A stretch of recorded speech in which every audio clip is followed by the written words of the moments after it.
Okay. Hello, dear friends. Good morning. Such a beautiful, beautiful morning. So, this part is a voiceover. So, the other day, I had a chat with a very, very nice friend. We have been doing this. This is the third time we have been doing this kind of interview, but more personal chat, and I have learned so many things. So I would like to share with you something about how to improve ourselves, how to live a better life. Anyway, it's kind of a chat. You will get the idea. Thank you. Okay. It should be frozen a little bit more. Oh. You look more beautiful every time I see you. I don't know how you do it. Every time I see you, you make me feel so happy. Oh, well, I mean, the Yeah. feeling is mutual. I actually listened to you.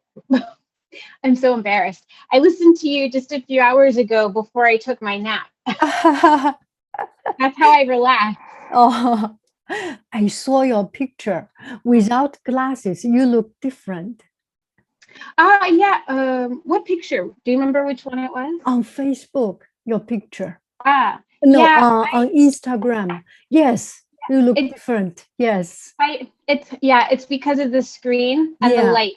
Yes. Um, Mm, if I don't have this light mm, above, which is very harsh on my eyes, it's harder mm, to mm, for it reduces my screen time. But yes, mm. I hope to one day be able to be on the computer and not need them. I'm in a few support groups for people with brain injuries, and Oh. there's some have told me that after a lot of therapy, they've Mm. been able to do the things they did before. So I'm getting better. I can do, like I'm driving now, short Uh-huh. distances. But yeah, I do. I mean, if I go outside, I have to wear sunglasses if I'm under bright lights, if I'm using the computer.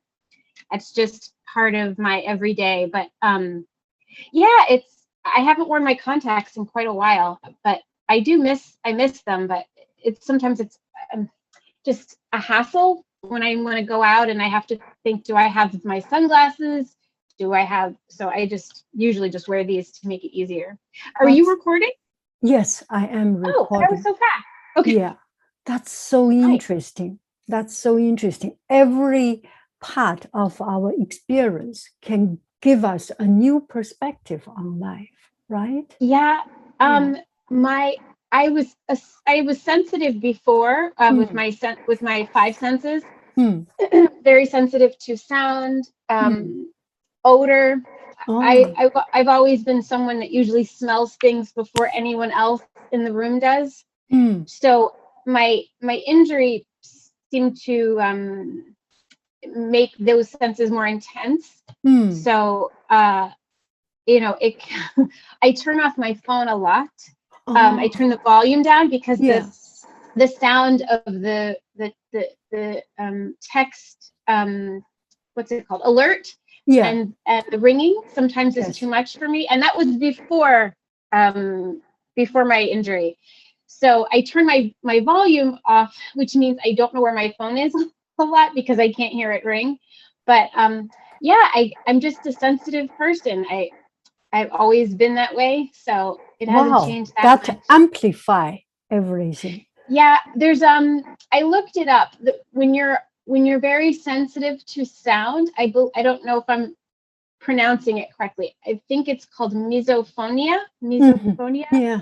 and it's not all sounds like the Mm, sound of a certain person's voice, or mm, um the alert from my text on my phone or mm, someone else's phone, a certain ring. mm, It drives me crazy, and so mm, I had that before, and it mm, just has become more pronounced. It's much better. In the beginning, I couldn't do a whole lot because I was mm. always overwhelmed. Even going to stores is Ah, still a bit much for me. ah, The color, when I go to like CVS or the supermarket, there's so much to process for my brain to process, because you have um the overhead music, then the other customers, and all of the display, the lights and the color. So I usually don't spend too much time in stores because it's a little overwhelming for me. That's so interesting. I want to develop this topic because it helps all of us. It helps me, Okay. at least. I find it very interesting. How long do you spend in supermarket, in store? So because my injury happened right before the pandemic, it Yeah. worked out sort of in my favor because Yeah. it's very common now to order online. Yeah. So I do a lot of that. I order from in supermarket, and then I'll have them deliver, or I'll pick it up. Every now and then, if I feel well enough, if I want to make sure that I can get to the store and back home safely. If someone isn't taking me, I'm driving myself, I try to limit it to under 30 minutes, because after that, it can become overwhelming. And I have had a few times when I drove somewhere and I couldn't drive back. My mother had to come pick me up. Wow. So yeah, so when I drive, I don't go, I usually go short distances during the day. I avoid rush hour. It's easier for my brain. It's less cognitive work if I go somewhere I already know. So it's interesting how that works. The same for watching movies that I've already seen. It's easier for my brain to process than to watch something new, because I have like dialogue, and I have to follow the story, and there, especially if there's a lot of there's some things I can't watch if there's too many flashing lights. I can't handle that. But yeah, I try to just plan before I go anywhere. I take headphones with me to cancel the noise, because sometimes I'll just get, I'll be like, I do a lot of things. When I go to the store, I often will get a cart, because it helps with my balance. If I start to get overwhelmed with sound, or overwhelmed by the lights, or it starts to affect my balance. So it's helpful for me to hold on to a cart, even if I'm only getting a few things, so that I can stand upright, and if I need to rest, I can lean on it. Yeah, so that, and then like I said, I try to make sure I go at a sort of quiet time of day. If I try not to drive more than 30 minutes at a time, but if I have to, I pull over and I take a break, maybe 10, 15 minutes, however long it takes, 20, until I feel well enough to drive more. But usually I don't drive that far, because I don't want to end up not being able to get home. But yeah, I plan. Does it help you in your work? Now you are self-employed, right? Right. You do the reading and things. I think every pain can become something that you can teach you something, can teach us something. Does it help you to understand people who ask your help, so that you know why they are so stressed, why they are so unfocused? Does it help? And please continue. Your speech, beautiful, very complete. Thank you. I do not hear anything that is anything disturbance or lost something. You have a very strong skill in talking. You can talking so much. You. Yeah. So do you have difficulty when you want to transfer idea, especially in your reading? Yeah. So during my readings, not really. So I knew before my injury, that some people have illnesses or disease or conditions that that sometimes make them appear to be normal. I don't like to use the word, but average health. But at other times they can be completely different. That's the thing with chronic illness, like lupus or diabetes, right? You look at someone and they look fine to you. There's no outward sign that they are struggling in any way. but that could change very quickly. I pay attention to my body, and if I start to notice I'm starting to get a little bit of a headache, or I'm having trouble following what someone is saying in a conversation, I try to stop before it gets worse. So it has given me, my injury and that whole experience of learning how to walk again and being in intensive physical and occupational and speech therapy, it did give me a much deeper and fuller experience of what it means to have a disability that most people can't see. You know, because you look at me and I'm fine, right? Well, I'm fine right now, but I know I still, you know, if I get fatigued enough from either doing, like, say, cleaning, or, you know, things that, or mundane tasks that before I could do, you know, 10 of them in a day and I'd be fine. Now, like, I need to have to nap. If I don't, I'll be out. Some activities can cause me to be in bed for a couple days. It depends. I have good days and bad days. So yes, in answer to your question, it's helped me to be more compassionate and sympathetic. Yeah. I don't do it quite as much now because I don't feel the need to, but when a few months after my injury, when I would go into like a store, well, I guess that was a few weeks before lockdown, I went into a store and I went up to a cashier and I said, I just want to let you know that I'm recovering from a brain injury, and if I start to slur my speech or if I look unsteady, it's not because I'm drunk, because some people do think the symptoms are similar to being intoxicated. So I said, if I don't look well, or if I sound strange, know that it's because of that. I'm not drunk. And I just wanted to let you know in case anything happens while I'm in here. And I'm really glad I said something, because I asked the person at the register where to find something, and she told me where it was and pointed, and I knew where it was, but I had to walk to get there. So on my way to that part of the store, I got distracted by who knows, the lights, the music. I feel like, I don't know, but I think a lot of my symptoms are similar to someone who has ADHD. I get very distracted easily. It takes much more energy for me to do things like this. It, you know, 2 years ago, it wouldn't have required as much energy. And I'm glad I told her, because I forgot, I couldn't remember what she said. And luckily there weren't very many people in the store. I might've been the only customer. She came up to me and she goes, let me show you where it is. And I said, thank you. I appreciate that. Yeah, she was very kind. Usually if you explain yourself to people, they're very kind. And if they're not, it's probably because they've got their own stuff and they're not able to be present and patient. I noticed that a lot of the things that I do now, like you asked me about speech, it's some of the things I do or experience are similar to what my father experienced. He passed away 4 years ago, but before he died, when I was 15, he had a stroke. And then 10 years later, when I was 25, he had another stroke. And he had trouble.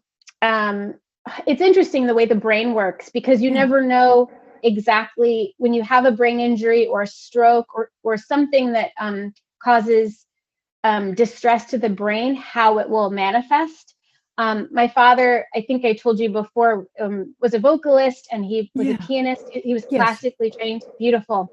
He, after his second stroke, he lost his sense of rhythm. It was really interesting. He couldn't, like, if he heard a song, he couldn't clap to the beat. He also lost his voice. And he would, like with me, I have trouble with background noise. So, I mean, because of COVID, people haven't really been having parties, but I don't do well if there's a lot of background noise. It's hard for me to follow what someone's saying. And my father used to have the same thing. If there was more than one person to focus on, if there were, around family or a party, he couldn't follow. It was very isolating.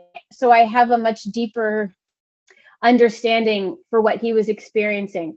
So on a bad day, my mom can tell because she was my caretaker for the last year and a half. I start to my speech becomes halted, like it doesn't flow very well. If I talk for a long time, and when I say long time, I mean like over an hour, they're having a conversation, it's harder for me to keep a thought to continue with my line of thought. I tend to like start to go off on tangents and I lose my place. I never in my life had an issue with stuttering or slurring my speech. That happened after my my injury. So when if I start to stutter, that's a big red flag that I have to stop or slow down. But you know, I'm very fortunate because I belong to a few brain injury support groups. So my diagnosis is post-concussion syndrome, PCS, and it's like I think only 15 to 20% of people who suffer a concussion develop it, and they can't really say for certain why. Being a woman definitely increases your chances because, you know, our necks aren't as strong. They don't withstand as much force as a man's neck. They think it might also be hormonal because obviously we don't have the same hormonal levels that men do. But most of the research that's been done on concussions has been on male athletes, particularly male American football players, because they receive such heavy impact on their head and their shoulders and their necks. But that research, those studies don't really apply to women. And a lot of, sorry, go ahead. Yeah. Yes, that's so interesting. I am just thinking, follow your thought thread. I am totally interested in it. So not only about this experience, but also every day we learn something and become better. So how you improve yourself, how you just live with this and live the best of yourself. Sometimes you take a nap, for example, take a drink, or give a note to the cashier and tell them what you do. You must have a set, or even not a set, a kind of a method to deal with these everyday troubles or everyday challenges. Share with us. Yeah, so that I find it very interesting. Maybe I can take something to slow down when inferior. It's that internal anger or flame come out, distance ourselves, something like it. Go ahead. I just have to say, I just was listening to you, I swear, and I just thought she looks like an angel. That was my first thought when I was looking at you. Have you heard of earth angels? There are people on this earth who act as angels from heaven. So I think you are an earth angel. In answer to your question, I make a lot of lists. I have lists. I mean, I used to make lists before, but now I do it. I do it as much as I possibly can. I leave notes.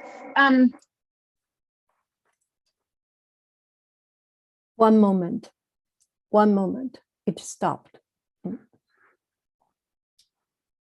And you may need to repeat what you have said. I can hear.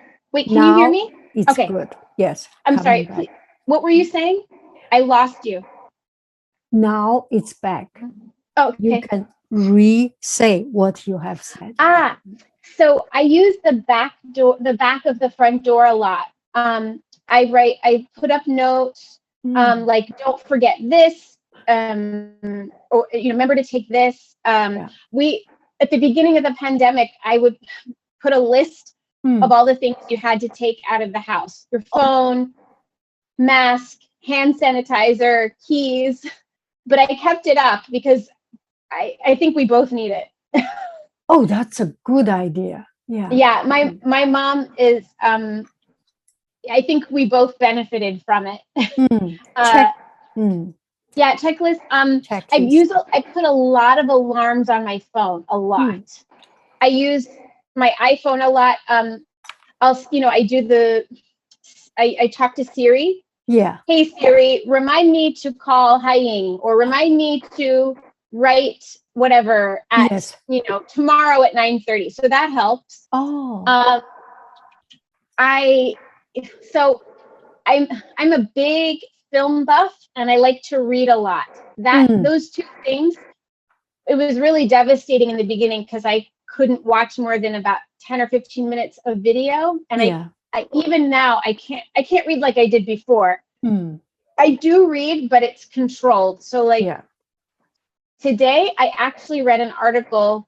I think it was maybe 3 or 4 pages printed. Oh, that's the other thing. I print a lot of things out because it's easier to read. Yes. It's less stress on my eyes on paper than it is on the screen. Yes. So film, I love. I took film courses when I was in college, and I love film. So that was really hard for me to not be able to watch things, especially, I wasn't working and everybody was stuck at home. Most people, turn on Netflix or, whatever to pass the time. So I now will, when I watch a movie, I just know that it's going to take me 2 or 3 sittings. So I watch, lately it's been about 30 minutes. And I set an alarm. I set the alarm on my phone. When it goes off, I turn it off. I get up. I walk away. And that's just a guideline because I made I learned from my mistakes. I would, try to watch a movie like I did before, and then I would end up with a migraine, and then I would start to stutter. So I've gotten very good about putting timers on, and but that doesn't mean if I start to feel unwell after 20 minutes, I'll turn it off earlier. But most of the time, movies I have to watch in 2 to 3, sometimes 4 parts if it's very long. What else? I said printing. I print things. Oh, I give myself lots of time. I have to buffer. So, for example, I belong to these wonderful these Facebook groups. I can't speak well enough about. If anyone who's watching has a health condition, or even if it's not a health condition, it could be mental illness, it could be grief support, anything that you're struggling with. These Facebook groups are a wonderful way to bring people together. I've learned a lot about medications and supplements. I'm on some medication, not as much as I was a year ago, but I still am on some because I still get migraines and insomnia are a big problem for people who are healing from a brain injury. So it's been a wonderful resource for me, and it also allows me to provide information for other people because everybody's different, right? I mean, what works for me won't necessarily work for someone else, but at least we have a forum where we can share, okay, this works for me, this doesn't work for me, maybe you should try this. It's a lovely, very welcoming community. And sometimes people will ask, like for me, so I'm going to visit my brother. I'm going to be in California in October. I haven't seen my brother in almost 2 years. I'm very excited. Southern though, I won't be anywhere near you. Otherwise, I would make the effort to come see you. Yeah, I'll be in San Diego, and I have family in LA and Orange County, but I'm not quite sure how we're going to see them yet. So I've been nervous about flying because it's it was fine before, but now I have all of these symptoms I have to worry about, like the sound of the plane and the lights and just so many things. So I've been I was nervous. I'm not quite as nervous as I was before. I talked to my doctor, and he said, I think you're well enough now. You've made enough progress. You can do it, but you need to make sure you have your toolkit, right? Do you have earplugs that will block out the sound? Do you have Dramamine? I have to take Dramamine because driving, not so much driving, but riding in a car can cause motion sickness, make me feel sick. So, because I said to him, should I just take something so I sleep the entire flight? He said, no, don't do that. first. If you find that your symptoms are too much, you're overwhelmed, then take something like a sedative, but don't assume that you'll need it right away. So just, take your time. I asked for extra time, boarding for people with disabilities who need additional time. I'll have all of my medication for my migraines, my headaches. And you just don't know until you do it. I mean, I could fly and I could be perfectly fine. I don't know. I think I'll probably have some symptoms, but I build in, probably that day we'll build in time to drive. So we have enough time if we need to stop and pull over on our way to the airport. I'll have all my medication ready. And, like similar to me talking to the cashier, I'll let the flight attendants know what's happening. So I just plan. Now, the thing is, though, I've been told, and I've also experienced, if you do something that takes a lot out of you, that requires a lot of cognitive work, it can cause you for 2 or 3 days after to be just completely depleted. It doesn't happen all the time, but I've had several people say to me, you need to be prepared that don't schedule anything important within the first couple days or, after you do something that's very intense, because you probably won't have the energy for it. So like with my readings, I space them out. I never do more than one reading in a day. It's also, partially because of my injury, but also because when I do my tarot readings, I'm channeling people's energy. Like if I was doing a reading for you, I would, I can't tell you until I do it how it would feel, but it's like for that window of time, I'm experiencing how you feel.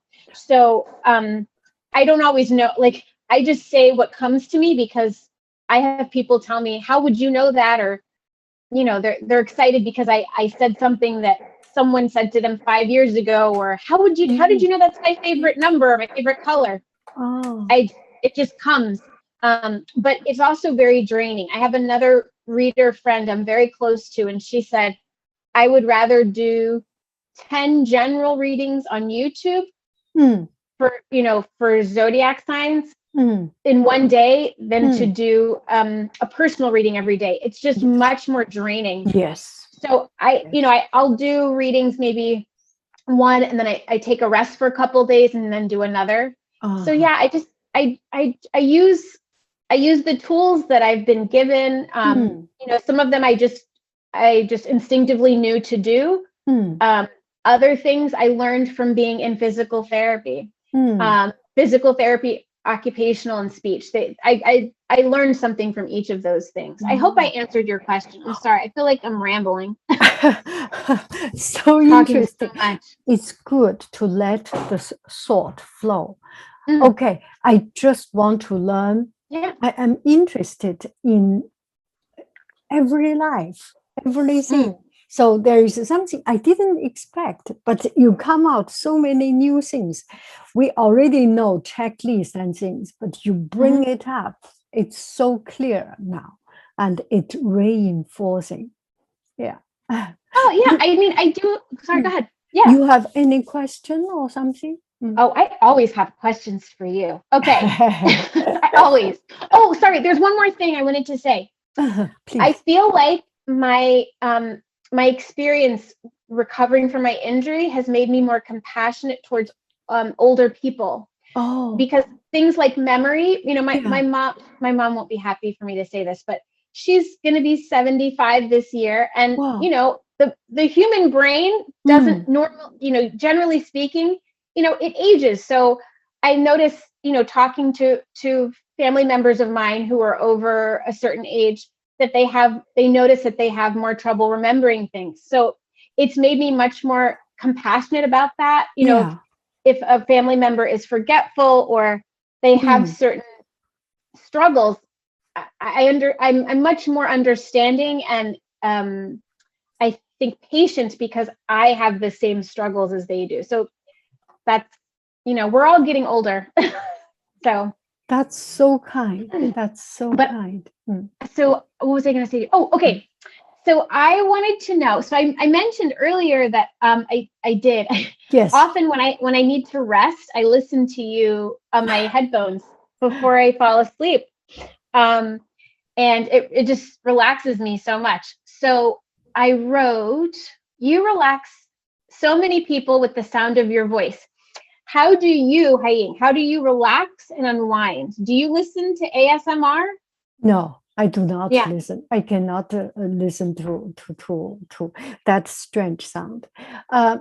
Same as you said, there are times when I am tired. I do not do good things. Do not do because it's spiritually enhancing or something. Just leisurely, casually have a cup of tea or not doing anything. Kind of not forcing myself too much. That is, yes. And my personal character, I am not so pushing to the top kind of person. And there is something genuine in me that okay to be what I am living, what my state is. And I think that helps me just not take it too serious. Do you take breaks? Because you've been, and maybe it's because the school year is over, the academic year. Yes. It seems like you're posting a lot more. Do you take breaks, like over a couple of days between recording, or do you just record every day? When I want to record, I record, and I decide not to give myself the trouble to make a schedule, because when you make a schedule, you kind of become the slave of your schedule. And one thing that can make it good is when you are happy, when I am happy, make a little bit more so that you can have 1 week, do not need to worry too much. So a lot of times, especially after chatting with you, it makes me so happy. It is true when people are liking each other and enjoying each other, it's positive energy and it's really nourishing me. So it makes me happy. There are so many things I can talk about. Compassion to good people, pace yourself, make a checklist and make into a practice, put a note on there. Those are all become wonderful topics, right? When you speak, slowly speak. So those ideas come in wave. Right. When there is a wave, catch it. When it is Ooh, I like that. When it is you are in a low turn, it's okay. Take a rest. Yeah, I'm that way too. I do things. If I feel well enough, I'll say I don't really cook that often because it requires a lot of standing up, and so I modify my recipes. You will sit down sometimes, but on the days I feel good, I like to bake or cook because I don't know if I'll feel that way later, like a few hours later or even the next day. So I hear what you're saying. There was something I was going to ask you. I do have a really an important question. I think I've sent you so many things. A link to my grandfather's story, I think. I saw it. I am so touched. Did you see the story? I see the whole story on the news. The whole news story about his life when he was young. Oh, dandy. Yeah, it's so cool. Yeah. He was a wonderful man. I know he's visited me. He's been here. My grandmother came to after she passed away. She visited me, and I wasn't alone. So the guy that I was seeing at the time, he saw her too. It was pretty crazy. But sorry, go ahead. Absolutely touching to see one person when at young age. Young age is that full life and change into and going into this wisdom, sage, and going some people raise up to another level. Sometimes people the hardship make people another person. And it's beautiful to see the smile on his face at the end. Yeah, When he he's, deserved it. yeah, Mhm. He was beautiful. he was a very good man, and I'm very honored and grateful that you know, I am part of him, or he's a part of me. I guess both.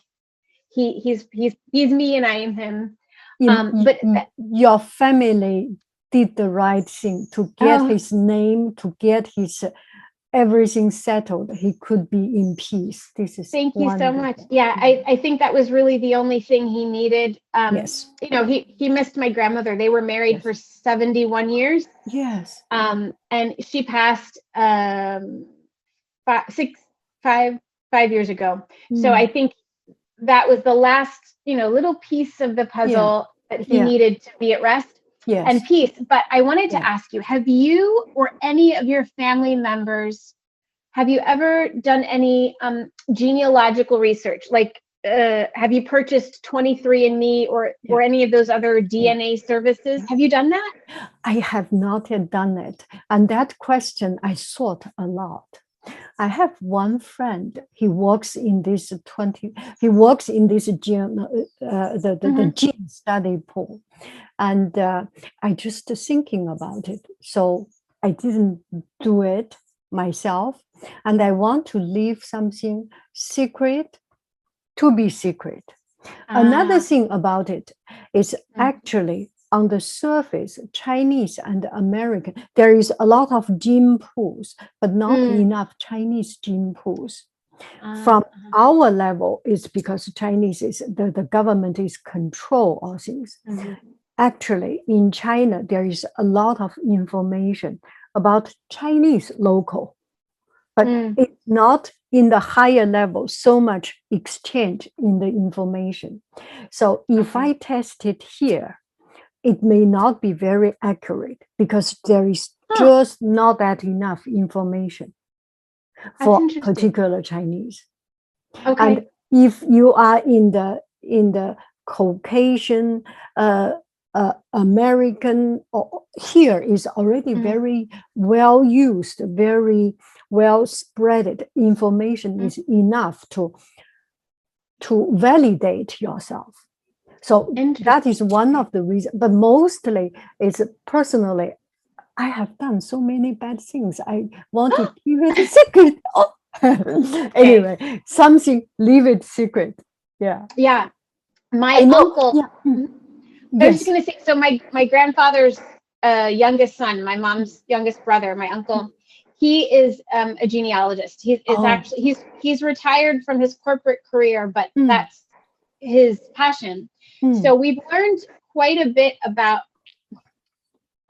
I want to say maybe the last 4 generations or so. That's not an exact, but he's done research. But it's interesting, you know, unfortunately, the you know, my grandfather and my grandmother, who could have probably given us more information, have passed on. So that sort of knowledge has sort of, well, I don't know, I guess we could still do some research, but it's not the same as talking to someone who, you know, was physically there and remembers. Yes. I think my uncle was able to trace from all the way back to our African ancestry in West Africa. I think it's the Yoruba tribe, but I'm not 100% sure. If he's watching, he may need to correct me. So I know that, and then that's on my maternal side. On my paternal side, my father, specifically my father's mother's family, they are very fair skinned. In fact, a lot of them appear white. Phenotypically, it's interesting because race doesn't really exist. It's a social construct. I mean, the way that you look, you know, the way that you look physically doesn't necessarily reflect your ethnic heritage, and you know, so I have, so for example, on my father's side, there is let's see, I think it was my great 1, 2, 3, 4. I want to say three great grandmother. She was, I believe she was half Cherokee, Indian, and half British. Wow. And she married my great grandfather, who was, I don't like to use the term, he was of mixed race, but he was, I think the term they would have used then is probably mulatto. And it was in the 19th century. So it was right before the Civil War. I think, the country was becoming more and more divided. And they, I believe, were living in Virginia at the time. And it was, I think he knew inevitably the country was going to go to war, and he wanted to protect his family. And I think he had like 7 kids or something. I can't remember. But they traveled by covered wagon from Virginia to Ohio. Wow. And it was a really big deal. I think it was in the 1850s, 1860s, because if you were Black at that time, you had to show, if you had to show that you weren't someone else's property. So as far as I know, we still have his freedom papers that say that he's a free person. Wow. Because, if you didn't have that paperwork, they would assume that you were a runaway, enslaved person, and that, you're not where you're supposed to be. It's crazy to think that wasn't that long ago, that people needed to prove that they were a human being. But anyway, he moved with his family, and I think someone still has the papers. My paternal grandmother had them, and now I think a cousin has them. So they traveled, and he purchased, I want to say hundreds, maybe it was thousands of acres. I'm not entirely sure, but he purchased all this land, and his family settled on it. And in fact, my family still has a church, a cemetery. And if you look on a map of Ohio, you can still see it's like an estate. We still have a lot of land. Wow. But over the years, it's been sold off. So there are other families who have homes there on the land, that they know who my family is. I don't necessarily know who they are, but we still have the church. In fact, the headstone of our patriarch, Peter Barnett, I think his name was. I think Peter Barnett. He, I'll send you an article. There's an article about it in the newspaper. But yeah, it's really cool because every year we would have our family reunion, and one of my cousins was joking, like, if you see a large group of white-looking Black people standing outside the church, it's our family. I mean, it's really ridiculous when you think about it. I mean, so this was I have family in southeastern Ohio and West Virginia. It's very rural. Yeah. And, small town community, rural life. And for years, people only knew you were Black based upon your surname, your last name. Not by looking at you, not by how you spoke. It was because, if they have this last name, then they are Black. And, all of the stigma that goes along with that. It's ridiculous. Yeah. But my great grandmother, she looked like a little old white lady to me. I didn't know that she considered herself Black. And it's interesting with genes to see how they manifest in people. Yeah. It's interesting to look at people and say, well, I wonder what, I've had people look at me. I'm what my friends of mine and family members who look like me, we call ourselves ambiguously brown, because people have a hard time. Yeah, it's amazing. People get really frustrated sometimes when they can't figure out where were you born? Philadelphia. Where were your parents born? Philadelphia and Cleveland. Well, what language do you speak? English first. And I've had people say, well, you're not Black and you're not white. What are you, or where are you from? And I try to be careful with asking people that. I'm curious, so I like to say, usually I say, what is your country of origin? Because I feel like it's more respectful. And you don't know when you look at someone where they're from or what their history is. And that could be, you could be offending someone. So I try to be very respectful and careful. But I've had people ask me, someone asked me, are you a milkshake? Are you mulatto? Where are you? Are you from the South? When I lived in Italy, they asked me if I was Southern Italian.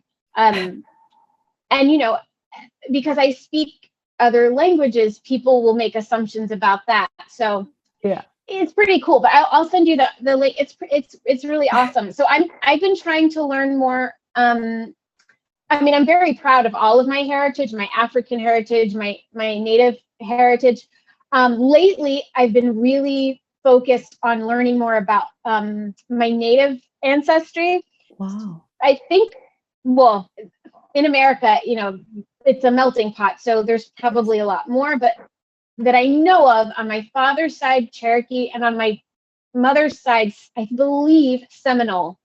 I'm pretty sure, and that's that tribe. There's still a significant population in Florida. They the Cherokee, there were a lot of tribes, the Cherokee and Seminole included, I think it was Cherokee, that were on the Trail of Tears when they were forced out of their lands into Oklahoma territory. And I don't know if you've ever studied the Trail of Tears, but it was really horrible. People were displaced. Basically, the American government took their land and said, here, even though this is, you know, these lands have been in your tribe and in your lineage for centuries, you have to pack up everything you own and walk to Oklahoma or wherever they carved out a piece of, you know, a reservation essentially. But there was a very small group of Seminole Indians that refused. I mean, they fought to the death. They would not leave their land, and they withdrew into the Everglades in the swamps in Florida. Oh yes. And yeah, there's like alligators. It's wild down there. Yes. So they hid from the American government, from white settlers, and just said, we're not leaving. So if you want to come into the swamp and try to force us out, take your chances. But they were a tribe that refused to be displaced. A portion of them. There were some that finally they just were like, well, if we want to survive, we have to give up. And they went. But there was a very strong minority who refused to leave. So I think I have some of that in me. I have a lot of fight spirit, you know. I don't back down, and I believe that those things are passed down generation to generation. Wow, how interesting. Yeah, there's whenever, I know you love museums, if you ever get the chance to go to DC, I went, I think it was 15 years ago, right when it opened, I'm gonna mess up the name. It's something like the National History Museum of Native Americans, or the Native American National History Museum, something like that. Yes. Forgive me, but it's fascinating. You learn so much about all of the, because there were, I think, thousands of tribes, I think. Wow. Well, you know, and we're talking about North America, so that covers quite a bit of territory. But it was really amazing because I was learning. It was cool because I was learning about American history, but also my own history. Yes. I you know, if you're an American, regardless of your ancestry, I think it's part of you. You know, it's part of how we got to where we are now. Yes. And I like to eat. I love food. So one of the other things I loved was the cafeteria. When you go in, you can eat. You had the option at that time anyway. I don't know if it's still the case, where you could choose cuisine from different. You could choose native cuisine from different areas in the world. Wow. Different areas of North America. That's what I meant. So, you know, I can't remember. It was a long time ago. I can't remember what I ordered, but I thought that was really cool because food is a way. I mean, you do food videos where you show us how you make certain things. Food is a very important cultural component. I mean, it's how traditions and rituals are passed down from parent to child, grandparent to grandchild. But yeah, if you go when you come to the East Coast, you're just gonna have to you'll have to give yourself as much time as possible. Maybe a couple weeks. Come to Philadelphia, go to DC. But it was really wonderful. I want to go back. So yeah, I highly recommend. I can't remember the name of the of the museum, but I think you would love it. Native American History Museum, something like it. So must be. I think there's only one, so you can't miss it. Oh, I have an important question before I get too tired. May I ask you? Yes. Okay. So I have I like to say I have a gift. I have psychic gifts. However you want to word it. But I think we all have that capacity. It just some of us, it comes a little bit easier, or we practice more. So my question for you is, have you, if not you, then someone in your family or a friend, someone you know, have they ever experienced anything paranormal? Or you or anyone you know, have you had an experience that you couldn't explain? Has that ever happened to you? I have not yet anything that deep. There is only one thing that I can explain, is that I fell asleep in the car. It was a dream. It was a dream.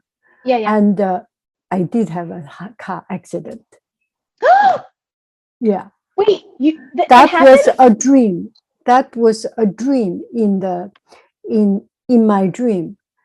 And those couple of days, it was the extreme, very, very precious day. Very stressful day in my life. I think there is a dream telling me I have to take care. And it's just too much stressful. I had a car accident. It just it's in a very slow lane. But anyway, it has happened. The next year, every year, I have one period of this time. It's in winter time. I got another dream, a piece of paper on my car. So I thought about last year. This time, whenever I feel tired, I do not drive or pull onto a small lane to have a rest for 5 minutes. So the next year, I didn't get into accident. So I'm glad. I always think about that. So I was. So you had the dream, and then you had the accident. Is that right? Yes. Wow. Yes. Okay. That's wow. The next year, it starts to tell me in advance. I start to take action, to pay attention to it. Yeah. I think that's very wise of you. I think a lot of us, myself included, I'm not as much now, but I think we've become, it's become a habit to ignore our instincts, especially right? Especially if they don't make sense logically. Some other people might say, "Oh, I had this bad dream that has nothing to do with this reality." Yeah. But I think it's all part of the same thing. And, we're discouraged, I think, at such a young age to dismiss that part of ourselves that, when you walk into a room and you feel uncomfortable or nervous, that it's not something you should just ignore. I mean, sometimes you have to distinguish between anxiety and, if they're being a real threat. But I think we're too conditioned in this life to dismiss anything that doesn't make practical or logical sense. And then, and then in hindsight, we thought, oh, well, maybe if I had listened to that little voice, or maybe if I had, whatever, not done that thing because it didn't feel right or comfortable for me, I might have avoided this. So see, you have it too. Everyone, I think everyone has a little bit within them. They just have to be open to it. And not everybody is, but I'm glad that you listened to that, because that could have ended very badly. Yeah, definitely. Yeah, that's good. Yes. Do you remember the tsunami that hit, I think it was Thailand and Indonesia in 2004? Do you remember that tsunami? It was 17 years ago. I heard about it, and because it's so distant from us, and what we see only from YouTube video or from the video, we are not inside it. So heard about it, but I do not recall a lot. There's a movie called The Impossible that is a true story. It's about a family. This happened. I mean, obviously Hollywood took poetic license with some things, but the story is about a family with 3 children who were on holiday Oh. in Thailand when the tsunami hit, and they were all separated. So many people died and lost loved ones, and all 5 of the family members survived and were reunited. I just got goosebumps. It's a true story. Parts of it are difficult to watch, but it's a beautiful story of survival and miracle, the miracle of life. But the reason I brought that up is because maybe 2 weeks before the tsunami hit, I had a dream that I ended up writing it down. I'm glad I did, because I could look back. But I had a dream I was in a movie theater and there was water. I was standing in the aisle and everybody was facing forward to the screen. They weren't paying attention to me. And I was yelling at them because I was in the aisle and the water was rising. It was coming up to my knees. And I kept screaming at them, you have to get to higher ground. You need to move. You can't stay here. And no one heard me. I was screaming and it was like I wasn't even there. So I ran out of the theater, and I remember just trying to, I don't remember much after that. I was trying to, I think, find a way to escape. So I wrote it. I remembered the dream when I woke up the next morning, and I wrote it down. And then it was odd that a couple weeks later, this tsunami hit, and it was all over the news. I remember, I think I donated to the Red Cross because it was just, Thailand was decimated. I think a lot of other coastal and island communities were, parts of Indonesia. I'm not sure about India, but it was really terrible. I mean, it took a really long time for them to recover. And like you said, sometimes I have these prophetic dreams, and I don't necessarily know in the moment when I wake up that this is something that is going to happen. It doesn't always work that way, but I think our dreams tell us a lot about ourselves, even if it's not, prophetic or predictive. I feel like I've been talking so much. Is there anything else you wanted to share or to ask me before we You go? are beautiful. It's just so cool to see you without glasses the other day. I was so surprised because the eye feature and the face feature different. Anyway, it's so good to talk to you. Same here. I have one more thing before we go. I don't know if you can see this. I got a new deck. It's called Therapists. And I saw in your Instagram. Yes. So that's how one thing that makes me happy is to get a new deck. I have friends who have hundreds of decks. But anyway, this is a really cool deck. And my cat Jasmine, she is my therapy animal. I already know her so well. Jasmine's a character. She doesn't even care. She's asleep in the corner. Anyway, I got her to help me with my father's passing when he was very ill. And so animals, you have Gugu. So animals can be very healing and supportive to us. So I got this deck, and I wanted, if you're okay with it, I wanted to pull you a card before you go. So they all have different animals on them, and some sort of mantra or positive statement for the day or for whatever. Okay. Is it okay if I pull one for you? Please. Okay. So I always I speak to my guides first. Angels, archangels, benevolent spirit guides, Holy Spirit, I call upon you. I ask you please to give me a message for Hai, a message that inspires her, that empowers her, that encourages her, gives her greater peace of mind, that helps her to be the best version of herself. Please give us a message for Hai, what she most needs to see, feel, hear, and understand at this time. Ooh, that one fell right out. Okay, then that's it. You got 2. So the first one is, it's a dog. It says, it's going to be okay. So if you've been worried about something, if something has been troubling you or causing you stress or, dis-ease or discomfort, The puppy says it's going to be okay. You got 2, so you have one other one. Ooh, I like this. You are a whole person. You are complete. I don't know what kind of bird this is. You are a whole person. You are complete. In case you had any doubt, I love it. if you had any doubt, if you had any doubt, please let it go, because you are a wonderfully a complete whole person, and you teach us so much just by being yourself. We're all very great.